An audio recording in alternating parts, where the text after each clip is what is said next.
La question de l'augmentation des prix des produits pétroliers sur le marché local, c'est une question d'actualité. Mais en filigrane de question ça, il y a la question des subventions de ces produits. Est-ce que le gouvernement doit continuer à subventionner les produits pétroliers ou est-ce que le gouvernement doit augmenter le prix sur le marché local là, j'en ai à peine fait là. Question ça, dans l'économie plus ça, n'a pas abordé à travers 4 points. 1. N'a essayé de souligner un ensemble de faits qui est lié à la question des subventions des produits pétroliers sur le marché local. Et deuxièmement, n'a rappelé un ensemble de décisions que le gouvernement prend. Troisièmement, nous avons une appréciation générale de l'ensemble de décisions. Et quatrièmement, il sera question d'essayer de répondre à la question de que faire. Bonjour, bonsoir tout le monde. Non pas Enomi Germain, bienvenue dans Économie Plus.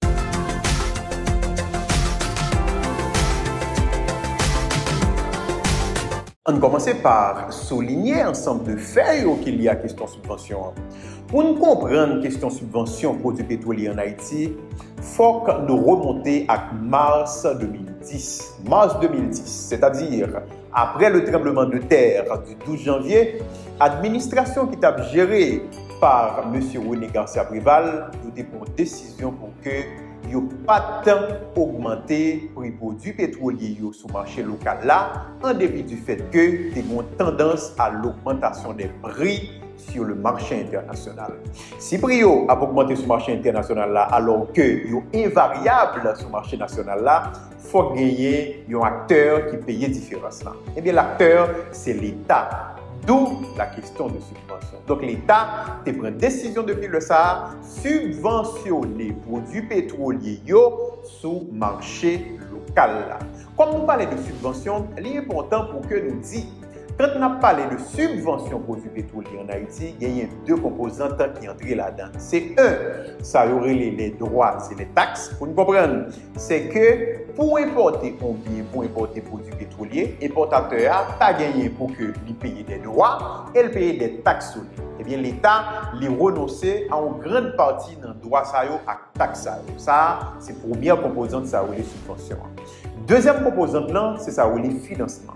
Financement, c'est que en réalité, le prix que vous devez payer dans le plan ou pas payer, ou payer pipiti. La différence là, c'est l'État qui paye le bout. Deux composantes ça ensemble, ils forment justement ça les subventions produits pétroliers en Haïti.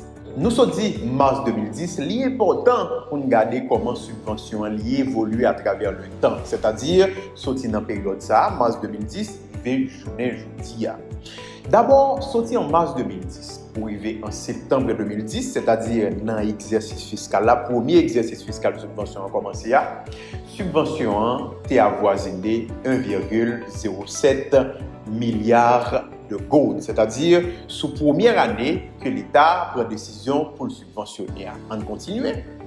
Sous le tableau ça, on va prendre compte que sorti octobre 2010 pour arriver septembre 2011, subvention c'était 4,4 milliards de gouttes. Soit continuer, on va prendre compte que en octobre 2017, septembre 2018, subvention c'était 17,08 milliards de gouttes. Alors que le passé à 33 dans 2018-2019, maintenant qui s'altère pour l'année 2021.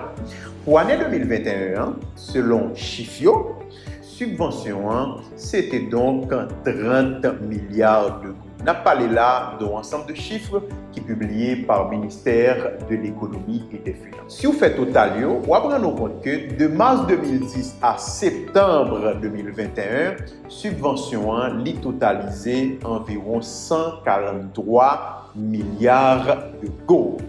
Subvention ça, soprani annuellement, on prend compte que il pesait lourd sur le trésor public. Pour comprendre, on dit que en 2021, l'État a prévoit subventionner les produits pétroliers à hauteur de 20 milliards de gouttes, 20,1 milliards de gouttes. En fin d'exercice, montant réel subvention c'était 30 milliards de gouttes. Donc, Trésor, c'est un manque à gagner d'environ 10 milliards de gouttes à cause des subventions. Et deuxièmement, sous le exercice fiscal 2021-2022, on va prendre compte que subventions pétrolier avec subvention de l'EDH ont été constitué troisième poste qui est plus important dans le budget. Il y aurait les ensemble ça, dotation spéciale au secteur de l'énergie. Autrement dit, question subvention produits pétroliers, ils ont constitué justement des poids extrêmement lourds pour le trésor public. L'État, en côté, dit pas capable encore. Mais mon l'autre acteur, qui c'est le FMI, le Fonds monétaire international, le 2 juillet 2022, signé un accord avec l'État haïtien qui est le Staff Monitoring Programme. Côté que l'État a pris engagement pour le sortir dans la question subvention produits pétroliers. Là, on a dit que semblait c'est pas aujourd'hui question ça lui-même la mourir. Mais le troisième acteur important, qui c'est la population. La population paraît défavorable par rapport à toute question levée subvention sur produits pétroliers. Une équation paraît difficile l'on considérer trois variables ça. Décision est extrêmement difficile pour prendre. À tomber là, à deuxième point principal qui c'est les décisions. En décembre 2021, le gouvernement a procédé à des ajustements ou des augmentations des prix à la pompe. Côté que gasoline a subi augmentation ou ajustement de 24%, prix diesel a augmenté ou bien a ajusté d'environ 108%, alors que kérosène 115%. Mais parallèlement, le gouvernement a annoncé la mise en place d'un ensemble de programmes sociaux pour atténuer l'effet décision qui prend sur les produits pétroliers sur la vie population. À date, il n'y a absolument aucun résultat, aucun rapport par rapport à ce programme pratiquement. Mais entre-temps, un ensemble de variables dans l'économie qui a pour agir. L'inflation est passée de 24,7% en décembre 2021 à 30,5% aujourd'hui. Vous avez environ 4,4 millions d'Haïtiens dans une situation d'insécurité alimentaire qui passe à 4,6 millions d'Haïtiens dans l'insécurité alimentaire. Évidemment, il y a la pauvreté qui prend de plus en plus de proportions. Il se trouve que 10 mois après, c'est-à-dire en septembre 2022, le gouvernement procédait à des ajustements ou des augmentations de plus en plus importantes. Parce que sur gasoline, son augmentation ou ajustement de 128%, sur le diesel de 90%, sur le kérosène, augmentation ou ajustement d'environ 89%. On est d'accord, ce sont donc des augmentations ou bien des ajustements substantiels. Maintenant, qui appréciation nous ou bien qui position nous par rapport à la question ça?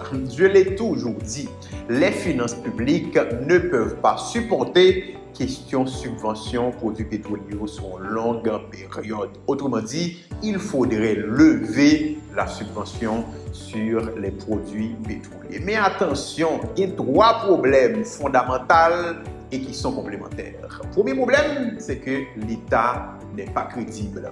À chaque fois que le moment pour augmenter le prix produits pétroliers ou bien pour ajuster au marché, l'État a annoncé la mise en œuvre d'un ensemble de programmes sociaux. Mais en vérité, les résultats ne sont jamais au rendez-vous. Donc, confiance limitée. C'est pour ça, moi, j'ai toujours dit que, avant même que l'État procède à des augmentations, mais des augmentations graduelles, à mon avis, il faudrait, de la part de l'État, un ensemble de signaux crédibles qui montrent que, écoutez, la prend des positions pour améliorer les conditions de vie population, notamment catégorie qui pille mal.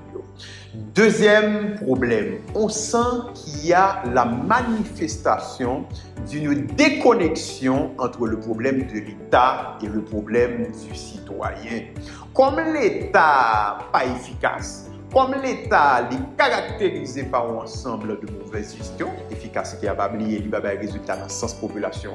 La population a considéré que le problème de l'État, pas problème pâle, parce que de toute façon, l'État n'a pas agi dans son intérêt. Donc, que les finances publiques l'ont souffri d'un problème, l'ont souffri d'un poids trop lourd que subvention est opposée sous lui, c'est son histoire. Problème l'État, pas problème citoyen. Même j'entends, l'État a considéré problème citoyen, pas pas problème en général.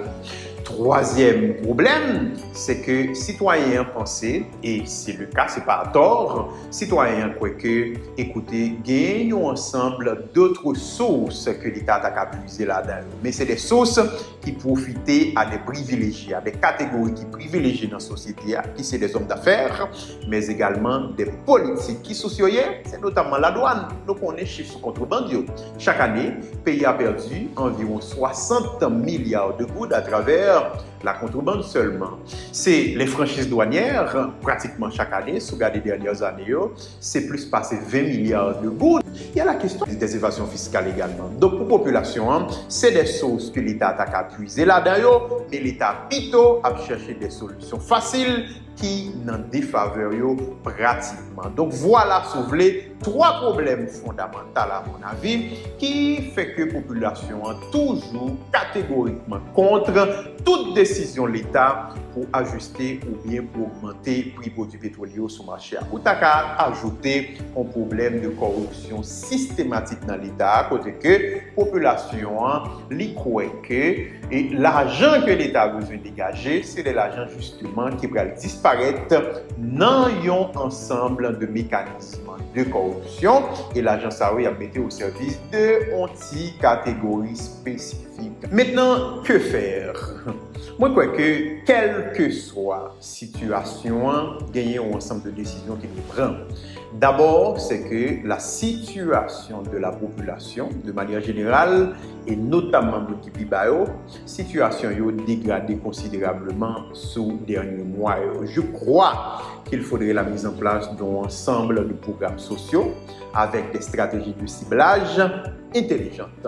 La deuxième décision qui devrait être prise, c'est décision de revalorisation de salaire, pas uniquement dans l'administration publique là, mais également dans l'administration privée, à commencer par le salaire minimum. Parce que avec cette situation d'inflation ou bien situation d'inflation qui forcément va le favoriser par décision d'augmentation et d'ajustement des prix des produits pétroliers, on va gagner une inflation beaucoup plus importante. Donc, il faudrait protéger les membres de la population, notamment catégorie primaire, pour permettre de conserver plus ou moins le pouvoir d'achat. L'autre décision, c'est que de toute façon, on a un grand besoin d'une meilleure gestion des finances publiques. L'État a besoin beaucoup plus efficace. Et à partir de l'efficacité, la population va comprendre que quand des décisions à prendre, décisions ça y a prendre en faveur. Pas des décisions qui prennent nourrir poche ou ensemble justement d'acteurs dans l'État ou bien dans le privé. En tout cas, mesdames, messieurs, merci beaucoup.